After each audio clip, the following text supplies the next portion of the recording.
Tabarly, qui nous a fait le très grand plaisir, 24 heures après son exploit de la Transat, de venir sur le plateau de Si ça vous chante.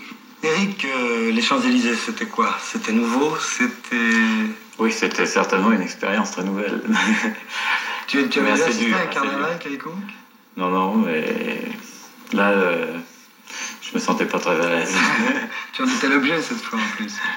Cette nouvelle victoire dans la Transat, c'est un surcroît de notoriété, c'est un surcroît de gloire. Pour toi, la gloire, tu n'as jamais tellement recherché, encore moins aimé ça. Comment tu vas t'en tirer? Ah oui, la gloire, ça c'est bon et c'est mauvais côtés.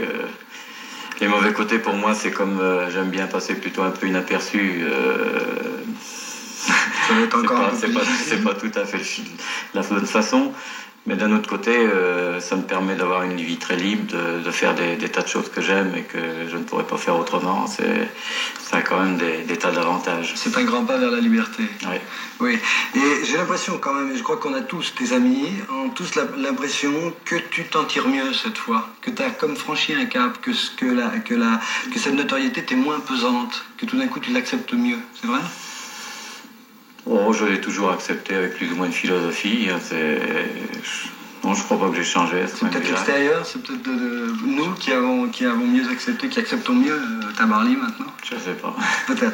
Deuxième série de questions que j'aurais te poser, c'est des questions relatives qui pourraient être posées par des marins très vite comme ça. Deux petites questions, parce que tu sais qu'on était très inquiets.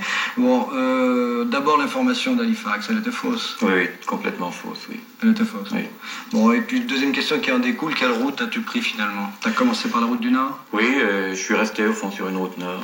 Tu es resté, mais oui. Ali a eu une petite déprime, j'ai mis le cap sur Brest. C'est ça, non, à un moment, bon, je me suis demandé si j'allais abandonner ou pas abandonner. Pendant ce temps-là... Toi, tu t'es demandé si tu allais abandonner? Oui, j'étais pas loin de le faire. Il fallait vraiment que ce soit dit. 24 heures après, j'ai décidé de continuer. En 24 heures, on descend pas beaucoup dans le sud, hein, on change pas beaucoup de latitude. Finalement, tu étais resté très là, il a fallu à ce moment-là se mettre cap à l'ouest parce que les vents étaient sud-ouest et je pouvais pas continuer à descendre plein sud, ça faisait perdre trop de temps.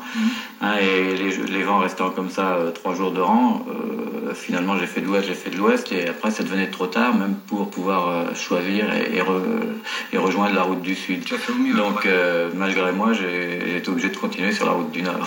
Ok. Troisième série de questions, enfin, celle qui pourrait nous intéresser plus directement dans le cadre de cette émission, puisque tu sais qu'on chante beaucoup dans cette émission. Et juste, je voudrais pas trop t'embêter avec ça, je sais que tu n'aimes pas la radio, tu n'écoutes pas la radio? Non, j'écoute pas la radio. Mais en fait, tu pars pas complètement sans biscuit sur le plan chanson. Ah non, parce que j'aime bien la musique et la chanson, oui. Et donc j'avais des mini-cassettes. Et tu avais quoi, bon, si c'est pas trop indiscret? La musique que j'aime, moi, c'est surtout le jazz Nouvelle-Orléans. Et puis alors, au point de vue chanson, Léo Ferré, j'avais 2 bandes de toi.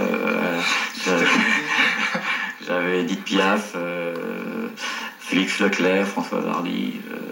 Voilà, maintenant vous savez, quand Éric Tabarly est tout seul dans l'Atlantique, ce qu'il écoute, il écoute donc du Piaf, du Ferré, il écoute du jazz Nouvelle-Orléans.